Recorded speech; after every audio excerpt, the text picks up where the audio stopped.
Hi everyone, so we had some real drama going into the final round of Norway chess. So this was round 9 today. Now in round 8, Vishy Anand had lost a shocking game against Shakhriyar Mamedyarov. He actually blundered mate in 2. There's a few videos on YouTube if you missed that one. So in round 9, Vishy was no longer in the hunt.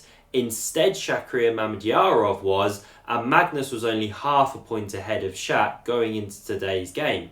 So he was playing Veselin Topalov. Now they drew their classical, so going into this Armageddon, Magnus had black here, he had to hold a draw, and also on Shak's board, he was playing against Timur Radjabov and had built up quite a nice initiative. Who knows what would happen in that classical game? So this was important here. Every point could matter. Magnus really had to hold on in this game against Veselin. So let's have a look at what happened in this one. Magnus with black, he goes e5 in response here, knight f3, and we get this Italian game on the board. We saw this in their classical game, knight f6, and now pawn d3, this modest setup. All the top guys go for this now, and Magnus goes bishop c5 here, gets that bishop outside the pawn chain, pawn c3, d6, castles from white, and now a5, this standard move, taking some space, preventing b4, giving the bishop some room, rook e1 from Veselin, bishop drops back, now knight beats d2, Magnus castles, and the knight tucks away on f1, coming on this standard journey into here. Sometimes it comes to e3 or supports a bishop there. So knight e7 now from Magnus. He takes the moment to remaneuver this knight here, support his e-pawn, also clears the way for this c-pawn here, and now knight g3 from Veselin, knight g6, the bishop tucked back on b3, all very tidy stuff from both players right now, and pawn c6 from Magnus. That's going to support a later d5 in the game. And now Veselin doesn't mess about here. You can go things like pawn h3 here, start with that one, but instead he strikes immediately, pawn to d4, and Magnus plays in a very Magnus-esque way right now. He clarifies the pawn structure, breaks in the centre, he loves to do that. You know, you can go bishop to g4 here, for example, start with that move, but instead Magnus takes in the centre, and it's always risky when you play like this. I mean, instantly after that exchange of pawns, if we compare the white pawns here with these two black pawns, white's got more space, more room to manoeuvre the pieces. So this is where you have to be so careful when you give up the centre. But Magnus has got a concrete idea, so he goes bishop to g4 here, pinning that knight. Veselin breaks the pin, and now he strikes with d5. He gets that break in, but what are you actually doing after pawn e5? I mean, if you want to pause here, think about how you might play, then please do so. Now, you can't drop back to d7 here. This is just way too passive. Equally, this is no good. So Magnus hops in here. Looks like you're just losing a pawn because you can't live with that knight on e4. It's too powerful there. So Veselin chops it off. The pawn recaptures. Rook takes here. So why has black given the pawn? Well, Magnus has seen he's going to get a ton of pressure on the d-pawn.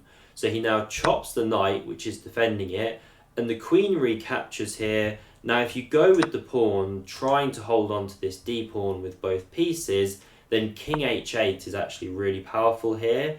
Black's about to push the f-pawn. Say you go bishop e3, for example, trying to hold that central pawn. Well, now you can go f5. This rook's got nowhere to go, so taking here is forced. Queen recaptures. Look at that f-pawn now. Look at the attack here. Knight to h4 could be coming. So this is why Veselin just didn't even bother trying to hold on to the d-pawn. He recognised this counterplay. So after this position here, bishop takes. He took back with the queen, and now Magnus can win back his pawn. But still white has a little bit of pressure. You know, the advanced d-pawn, Magnus has to tread carefully, although this one is under fire now, because you might like to go, say, bishop to e3 here, but then the knight could take on e5. So that's why bishop f4 was played, covers the pawn, but now Magnus can pick up the bishop pair, just takes some sting out of the white attack. So he starts with a4 here, kicks this bishop back, now he takes on f4, queen recaptures, and he cements this bishop in the centre with pawn to c5. So it's opposite coloured bishops, notoriously drawish here, but there's still some play in the game. You know, who knows if e6 is in the air. It's all about initiative when you're playing with opposite coloured bishops especially. So rook to d1 now from Veselin, pinning that bishop. And here the best move was actually queen to c7, just coming away from the pin. Magnus actually lifts his rook here with rook to a6, looks to swing it across here, could attack or defend at the same time, but now b4 was actually quite a powerful move. Veselin does play it soon, but he just waits a moment and it loses some of its power. So he starts with g3 here, gives the king some room, but now Magnus can get rook e8. He just starts to get more pieces into the game here. He pressures on this pawn. Now b4 from Veselin. We had captures here on passant. The bishop recaptures, and now the queen can come to e7, covering this pawn. And Magnus should be okay in this position, but he does still have to tread carefully on these light squares here. So bishop c4 hits his rook. It swings across to f6 here, and this is really nice from Magnus. He uses this pin because if you capture that one, then you can take on e4. It's not to say black is better, but the position is fizzling out to a drawish position. So we didn't have captures on f6. The queen came to g4, rook g6, tickle against the queen. It came back to e2. Now the rook came back over, looking to invade here.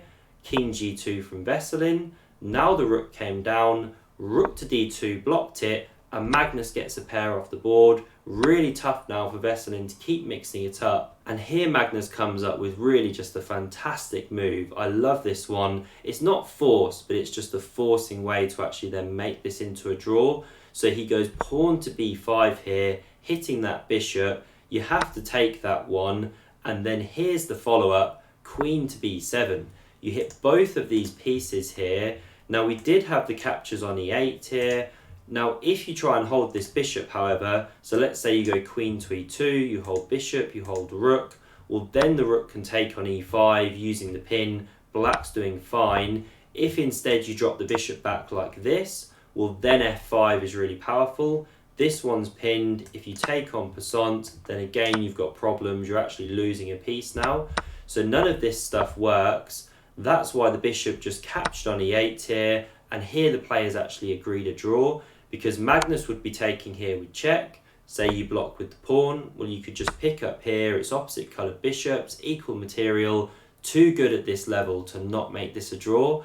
Now in Shaq's game against Timur, he was pushing, but Timur defended really well, so he couldn't actually win that one. They went to an Armageddon, that ended in a draw, but it was actually irrelevant by that point. Shaq couldn't catch Magnus, so Magnus wins Norway Chess 2022. Congratulations to him. Thanks very much for watching my recaps. If you do want to see any future videos, consider subscribing to the channel to never miss one, and I'll be back with a video very soon. See you all soon and take care.